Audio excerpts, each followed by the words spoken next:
Oke, di pertemuan kali ini akan saya awali dengan saya share screen. Materi kita di petang kali ini adalah bagaimana melakukan identifikasi masalah dan merumuskan ya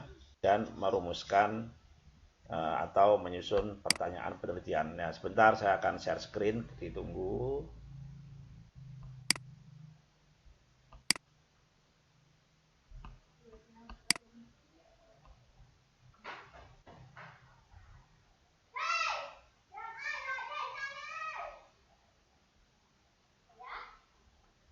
Bagaimana, udah masuk belum screennya? Share screennya udah bisa? Oke, sebentar, ini lagi proses ini, belum begitu kelihatan di saya malahan.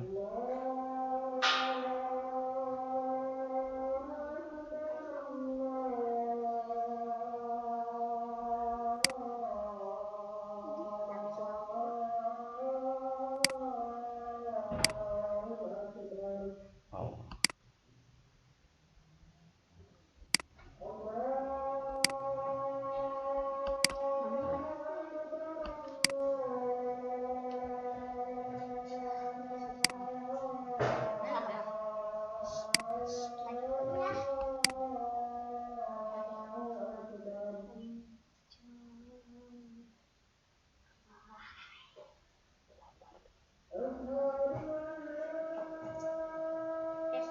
Oke, ntar kita perbesar dulu biar lebih jelas.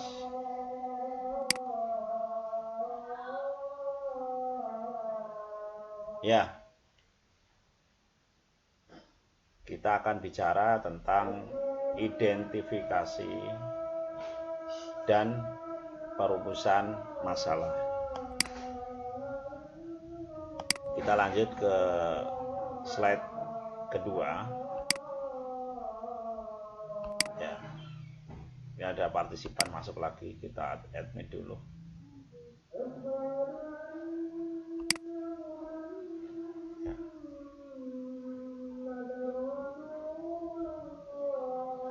Ya. Sebentar sambil dengarkan Mahib dulu ya.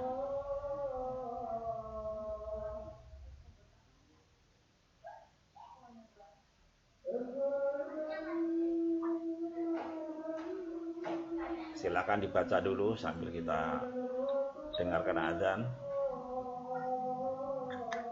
Baik, Pak. Iya.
Oke, kita lanjutkan. Jadi identifikasi masalah itu pada dasarnya atau pada hakikatnya adalah anak masalah dari inti masalah dalam latar belakang masalah. Artinya apa? Artinya ketika Anda menyusun identifikasi masalah itu, ya, ketika Anda menyusun identifikasi masalah, itu sudah ada di latar belakang. Jadi identifikasi itu tidak muncul secara tiba-tiba, ya, tetapi sudah ada dalam latar belakang. Kemarin di sistematika atau di template latar belakang masalah itu sudah saya sampaikan mengapa masalah penting diteliti, teori terkait masalah, data masalah, penyebab masalah dan sebagainya. Lah, penyebab masalah itulah yang nantinya menjadi identifikasi masalah di sub B. Jadi A latar belakang, B identifikasi masalah. Identifikasi masalah itu diambil dari latar belakang masalah. Kemudian dapat ditulis secara numerikal, dirinci per nomor, misalnya berdasar latar belakang di atas, maka disusun identifikasi masalah sebagai berikut 1, 2, 3, dan lain sebagainya. Oke, kita lanjut ke slide berikutnya. Ya. Kita ke C, rumusan masalah penelitian. Jadi setelah identifikasi itu kita menyusun rumusan masalah penelitian. Bentuk masalah penelitian itu dapat dikategorikan menjadi 3, tapi ada juga yang memilah menjadi 4. 3 itu adalah deskriptif, komparatif, ya, ada korelatif, ada asosiatif. Kadangkala korelatif itu disatukan dengan asosiatif. Jadi deskriptif, misalnya seberapa tinggi tingkat literasinya, nah, itu berarti kita bertanya tentang deskriptif. Komparatif, apakah terdapat perbedaan, nah itu komparatif. Kemudian asosiatif, seberapa kuat hubungan, seberapa besar pengaruh, nah, itu namanya adalah pertanyaan-pertanyaan yang sifatnya asosiatif. Ya, kita lanjut.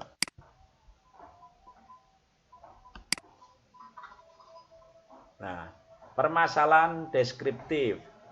Permasalahan deskriptif adalah suatu permasalahan yang berkenaan dengan pernyataan terhadap keberadaan variabel mandiri, baik hanya satu variabel atau lebih.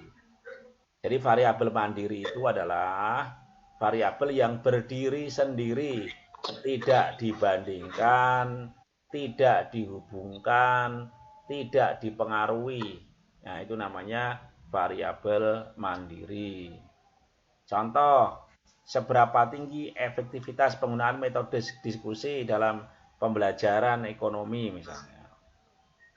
Atau seberapa tinggi efektivitas literasi keuangan mahasiswa IAI Bunga Bangsa Cirebon misalnya. Jadi permasalahan deskriptif sekali lagi itu adalah permasalahan terkait dengan variabel mandiri yang tidak kita bandingkan, tidak kita hubungkan dengan variabel lain, dan tidak dipengaruhi oleh variabel lain, namanya permasalahan deskriptif.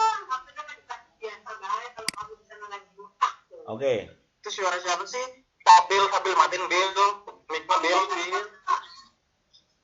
Tolong di mute ya. Kemudian kita ke permasalahan komparatif. Ya, permasalahan komparatif adalah suatu permasalahan penelitian yang bersifat membandingkan keberadaan satu variabel atau lebih pada dua lebih sampel yang berbeda atau pada waktu yang berbeda. Jadi misalnya kita ingin membandingkan antara bank A dengan bank B, itu berarti komparatif.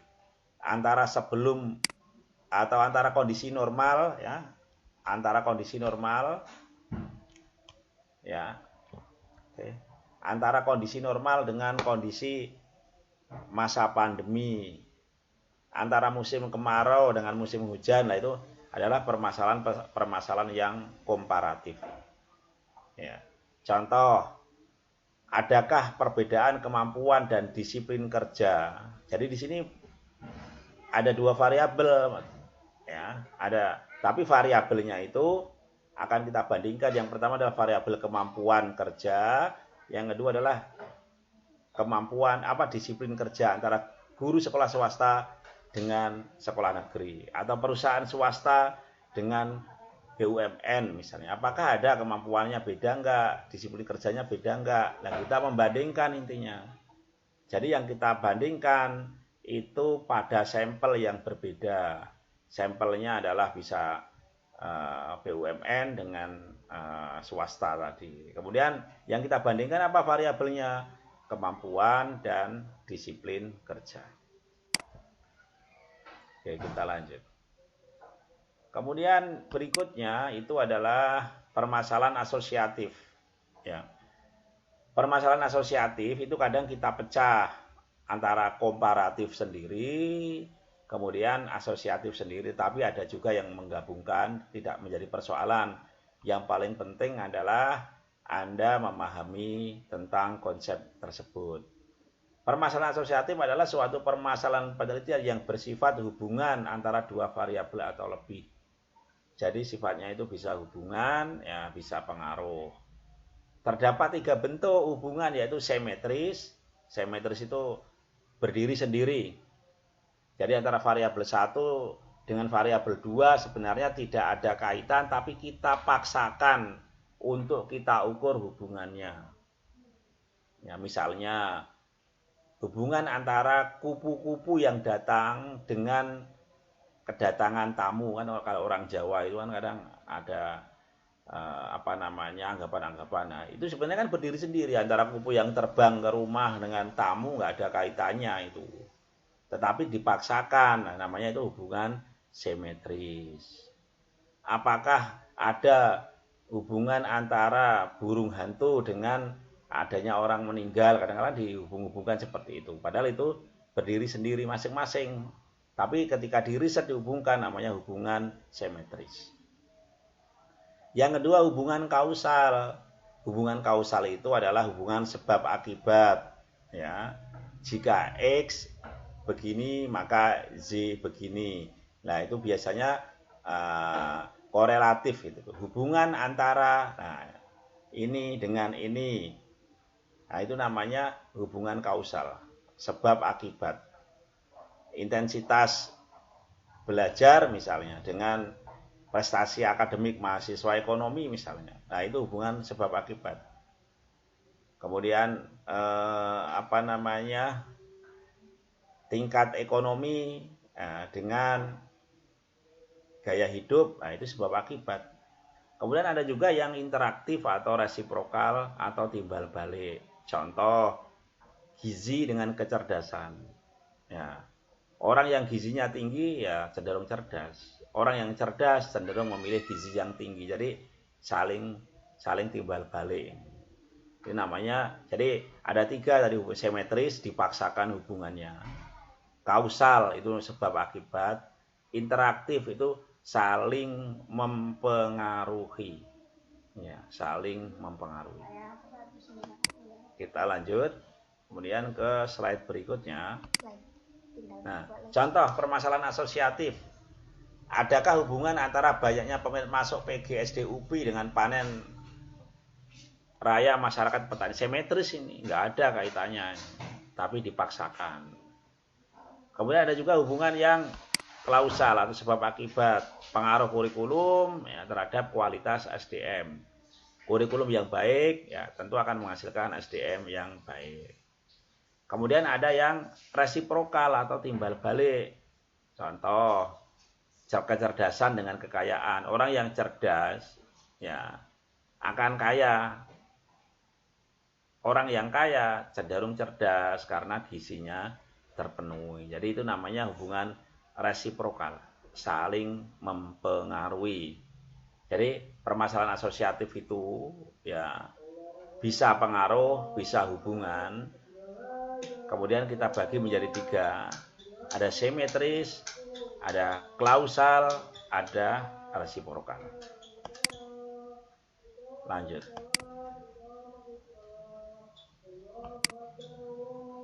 Nah, kemudian cara merumuskan masalah itu seperti apa? Yang pertama, masalah itu dirumuskan dalam bentuk pertanyaan.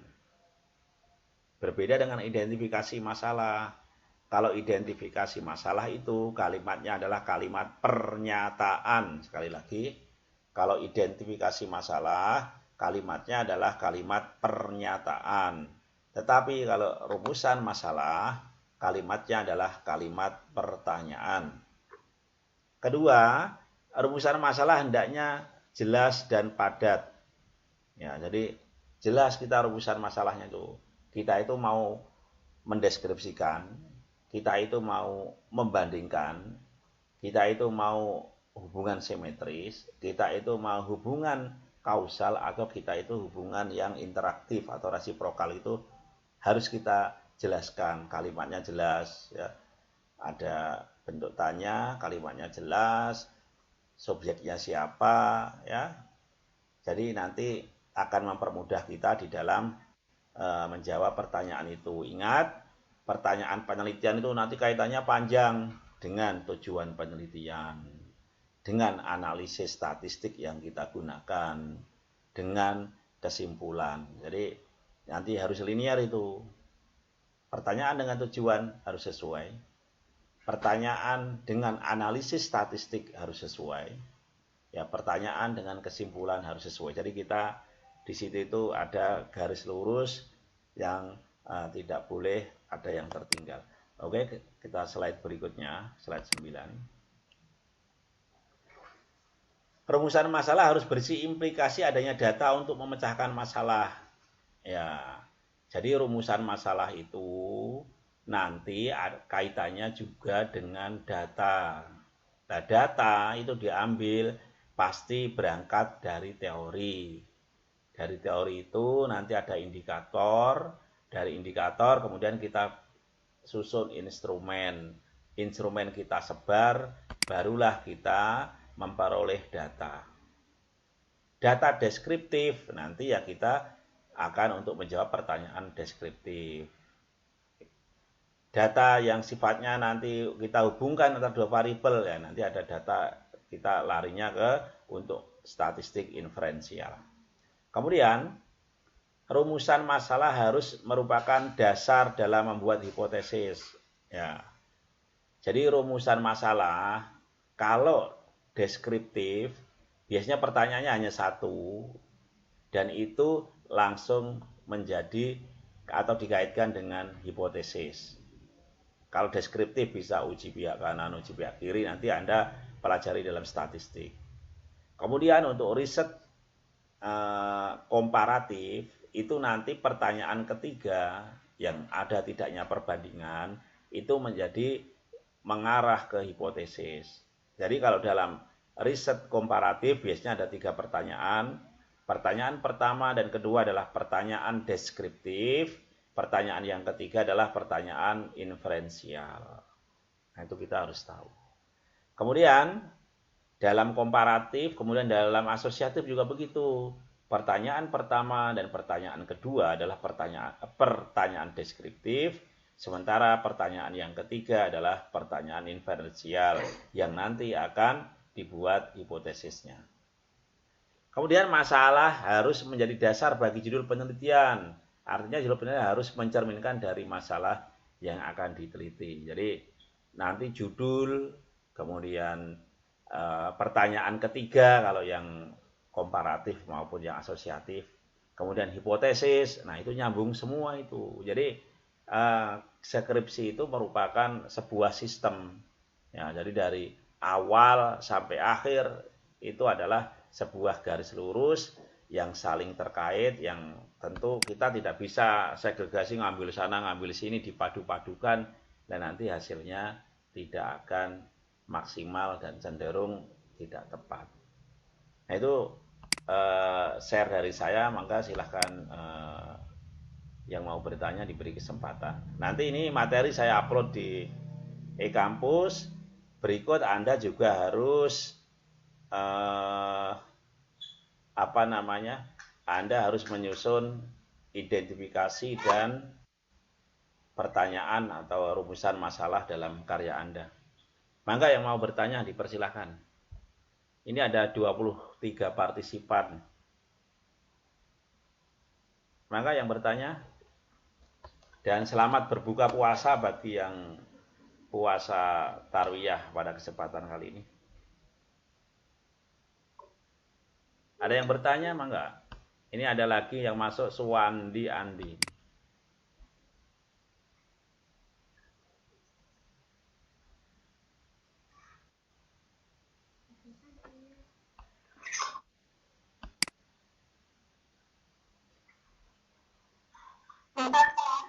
Halo.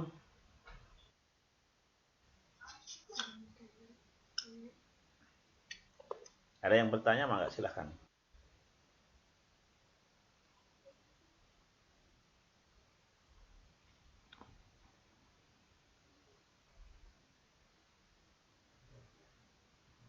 Ya. Paham? Bingung? Paham Mbak. Oh ya, Demis Francisco ya tadi. Iya Pak. Mm-mm.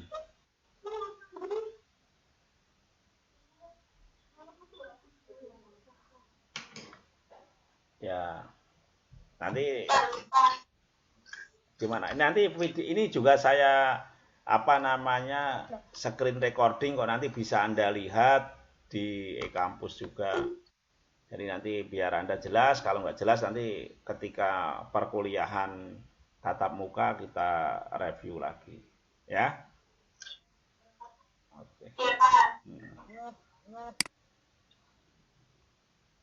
Kalau nggak ada pertanyaan kita maghrib gimana? Ya maghrib sambil berbuka puasa ya. Ya, ya makasih. Dadah. Suka banget. Ya, sekali. Ya, bentar. Makasih Mama. Nggak usah repot-repot buat dia.